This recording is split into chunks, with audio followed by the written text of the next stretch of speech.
प्रकार की प्रतियोगी परीक्षाओं की तैयारी ट्रिक्स और इजी मेथड से करने के लिए सब्सक्राइब करें हमारा चैनल और साथ में लगे बेल आइकन को भी प्रेस कर दें, जिससे कि हमारे आने वाली वीडियो का नोटिफिकेशन आपको मिलता रहे। और अगर आपको वीडियो अच्छी लगी तो लाइक तो बनता है, और वीडियो को दोस्तों के साथ जरूर शेयर करें। अगर आपका कोई सुझाव और कमेंट है तो कमेंट बॉक्स में बहुत ही आसानी से हम समझ सकते हैं। अब हमारा अगला टॉपिक शुरू होगा, सत्ता की साझेदारी पर सवाल। जब हम सत्ता की साझेदारी वाले बात कर रहे होते हैं तो हमें हमारे सामने आता है कि सत्ता पर एक अधिकार। कई हजार सालों से देखा गया है कि सत्ता पर कुछ विशेष चुनिंदा लोगों का या कुछ समूह का ही अधिकार रहा है। इन्हीं चुनिंदा लोगों का या फिर कभी कुलीन लोग, कभी राजशाही लोग, कभी बुद्धिस्ट लोग, इन्हीं लोगों के दिमाग कभी बहुत संख्यक लोगों के पास ही रही है। इसीलिए लोगों का कहना है कुछ ही लोगों तक ही सीमित रही है। ये भी एक बहुत ही बड़ा सवाल है कि सत्ता सिर्फ और सिर्फ कुछ ही लोगों के पास क्यों सीमित रही है। इंग्लैंड के इलाके हो गए, भारत में ही देख लो, भारत में ही दो राजनीतिक दल है और सत्ता सिर्फ और सिर्फ इन्हीं दो राजनीतिक दलों के ही हाथ में रह गई है। इंग्लैंड में देख सकते हैं, अमेरिका में देख सकते हैं, कई सारे राज्य आपको जहाँ पे दिख जाएंगे जहाँ पे पावर शेयरिंग में सिर्फ और सिर्फ एक ही राज्य निर्धारित है, एक ही राज्य निर्भर है। तो उसी प्रकार की भी व्यवस्था एक सवाल उठता है। अगला सवाल ये उठता है कि सत्ता के बंटवारे में असमानता। पहली बात तो भारत हो या कोई भी राज्य हो, वहां पर सत्ता को बराबर बराबर बांटना लगभग इम्पॉसिबल काम है। ऐसे इलाकों में हमें सत्ता को बराबर बांट ही नहीं सकते, क्योंकि क्षेत्र के आधार पर नहीं होता ना, वर्गों के आधार पर होता है।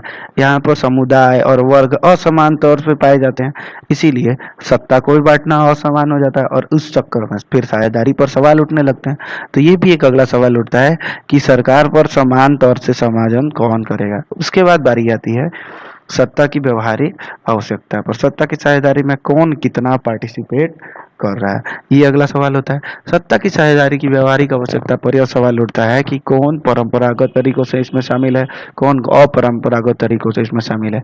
सत्ता समाज के कुछ विशेष लोगों के हाथ में ही रही, लेकिन ऐसा करना जरूरी था, क्यों जरूरी था, इन सभी बातों पर चर्चा करते हैं तो हमें हमारा सत्ता की साझेदारी वाला सवाल भी समझ में आ जाता है।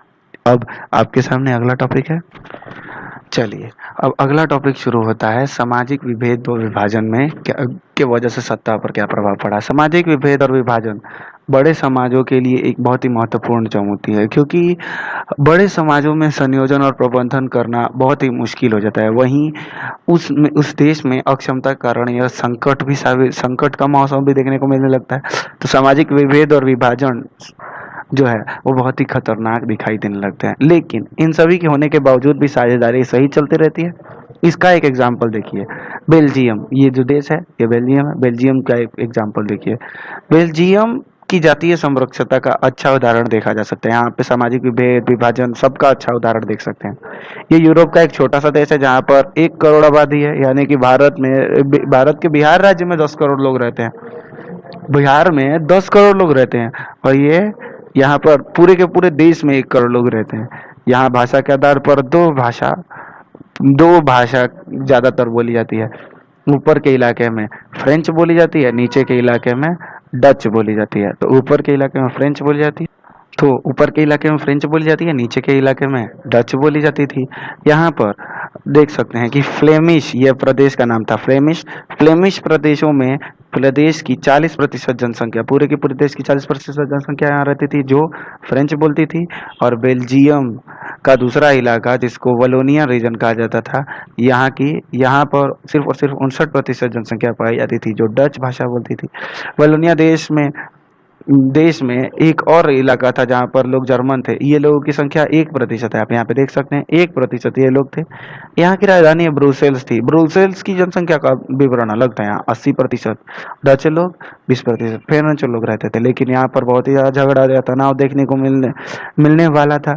इसीलिए इस झगड़े या तनाव से बचने के लिए बेल्जियम की सरकार ने बहुत ही आसान रास्ता निकाला और रास्ता निकालकर इसको इन झगड़े को निपटान किया।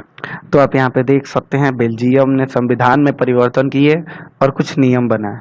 जो कुछ नियम इस प्रकार थे, यहाँ पर सभी नागरिकों को समान माहौल मिलेगा, कोई भी नागरिक एक दूसरे से ऊपर नहीं होगा, चाहे डच हो, फ्रेंच हो, जर्मन हो, ये बात मायने नहीं रखेगी। अब केंद्र की सरकार में जो केंद्र सरकार बनेगी उसमें जो पूरे पूरे देश पर संचालन करेगी, उस सरकार में फ्रेंच और डच दोनों की संख्या बराबर रहेगी। फ्लेमिश इलाकों में अपना शासन और वलोनिया इलाके में अपना शासन, इसमें कोई भी, ये दो राज्य बना दिए गए, फ्लेमिश इलाका अलग और वलोनिया इलाका अलग। इन दोनों पर किसी का अधिकार नहीं रहेगा, ये लोग अपनी मर्जी से के सारे कार्य कर सकेंगे। ब्रुसेल्स जो बीच की राजधानी थी, इसके लिए भी बहुत ही ज्यादा बात रखी गई और इनमें सरकारों को बराबर बराबर बांट दिया गया। और तीसरा एक और सरकार बनाई गई जिसको क्या कहा गया, जिसको सामुदायिक सरकार बनाई गई, जिसमें डच और फ्रेंच के लिए तो पहले ही काम किया जा चुका था। जो जर्मन सरकार थी, जो जर्मन बोलने वाले थोड़े से लोग रह गए थे बेल्जियम के, उनके लिए भी कार्य प्रणाली में सुधार किया गया और इन लोगों के भी सारे के सारे झगड़ों का निपटान कर दिया गया। जैसे जो भी भाषा, जैसे जो इन लोगों का मुख्य मुद्दा क्या था, इन लोगों की भाषा अलग अलग थी। अब भाषा अलग होने की वजह से इनकी संस्कृति और शिक्षा भी अलग अलग हो जाएगी। एक भाषा बोलने वाले लोग अब एक पास रहेंगे, एक ही इलाकों में रहेंगे, उनकी शक्तियां एक समान रहेंगी, तो फिर कोई भी किसी पर नियंत्रण करने जैसे प्रभाव को नहीं छोड़ेगा। और इस प्रकार हम कह पाएंगे कि पूरा का पूरा बेल्जियम बहुत ही आसानी तरीके से या शांतिपूर्ण तरीके से रह रहा होगा। अब अगला टॉपिक है सामाजिक भेदभाव और विभेदता की उत्पत्ति। सामाजिक विभाजन या भेदभाव के कई अलग अलग रूप होते हैं और ज्यादातर इसका रूप तो हम लोग, कुछ रूप तो इंसान खुद जन्मजात होता है और कुछ रूप हम लोग अपनी मर्जी से चुनते हैं। लेकिन ज्यादातर भेदभाव के जो रूप होते हैं वो जन्म के कारण ही देखने को मिलते हैं, क्योंकि हम या कोई भी व्यक्ति अपने जाति या समुदाय का चुनाव खुद से तो नहीं करता। जन्म के कारण ही उसकी जाति या उसका समुदाय डिसाइड होता है कि वह किस जाति का है, वो ग्रुप ए का है, ग्रुप बी, ग्रुप सी, कोई किस ग्रुप का है, ये उसके जन्म के कारण डिसाइड होता है। वैसे ही वो अपनी इच्छा से इसे छोड़ भी नहीं सकता। वो जिस समुदाय का है, जिस जाति का है, उसी जाति का बना रहता है। उसी प्रकार उसका गोरा या काला होना, उसका लंबा या नाटा होना, ये उसके द्वारा तो नहीं किया जा सकता, ये वो अपने तो नहीं अपना सकता। ये इसको अपनाने के लिए उसका जन्म ही उसका मुख्य कारण होता है। कोई व्यक्ति अगर दलित के घर में जन्म लेता है तो इसका ऑटोमेटिक कारण है कि वो उसी समुदाय का होकर रह जाता है। तो यहाँ पर अब देख सकते हैं, कह सकते हैं कि सामाजिक विभेद या फिर भेदभाव का मुख्य कारण क्या है, तो सामाजिक विभेद या भेदभाव का मुख्य कारण जन्म है। यही किसी भी भेदभाव को शुरुआत कराता है। किसी धर्म का होना, वो भी जन्म के कारण, किसी एक जाति का होना जन्म के कारण, किसी एक रंग का होना जन्म के कारण, किसी एक ऊंचाई का होना जन्म के कारण। लेकिन कुछ ऐसे भी कारण होते हैं जो हम नहीं अपनाते, जैसे किसी एक राजनीतिक दल को मानना, ये जन्म के कारण नहीं होता, ये हमारी विचारधारा के कारण होता है, जो हम सोचते हैं उसके कारण। किसी का अमीर या गरीब होना, यह जन्म के कारण नहीं होता है, यह उसकी कार्य क्षमता के आधार पर होता है। किसी का शिक्षित या अशिक्षित होना, ये उसके पढ़े लिखे होने के आधार पर होता है, उसके जन्म के आधार पर नहीं होता। तो कुछ ऐसे भेदभाव होते हैं जो जन्म के आधार पर होते हैं, जबकि कुछ ऐसे भेदभाव होते हैं जो जन्म के आधार पर नहीं होते हैं। लोकतंत्र ने जहां बहुत ही सारे विभेदों को पहचान दी है और पहचान देकर हमारी व्यवस्था को मजबूत बनाया है, वहीं अगर इसको सही तरीके से व्यवस्थित ना किया जाए तो यही भेदभाव बाद में चुनौतियां भी पैदा करने लगता है और फिर इन्हीं भेदभावों के जरिए राज्य के टूटने जैसी शक्तियां भी सामने आने लगती है। कई सारे देशों में तो टूटने का क्वेश्चन का सवाल भी दिखाई देना शुरू हो चुका है। अब अगला टॉपिक है लोकतंत्र की समन्वयात्मकता और भूमिका। सीधी सी बात है कि लोकतंत्र सत्ता की साझेदारी जैसे बड़े बड़े मामलों को आसानी से निपटा सकता है, क्योंकि सत्ता की साझेदारी लोकतंत्र का ही एक हिस्सा है। लोकतंत्र में हमने सिंपल तरीके से यही जाना है कि सत्ता उसी के अंदर समाहित रहती है जिसको बांट दिया जाता है, जिसमें सभी लोगों को अधिकार दे दिया जाता है।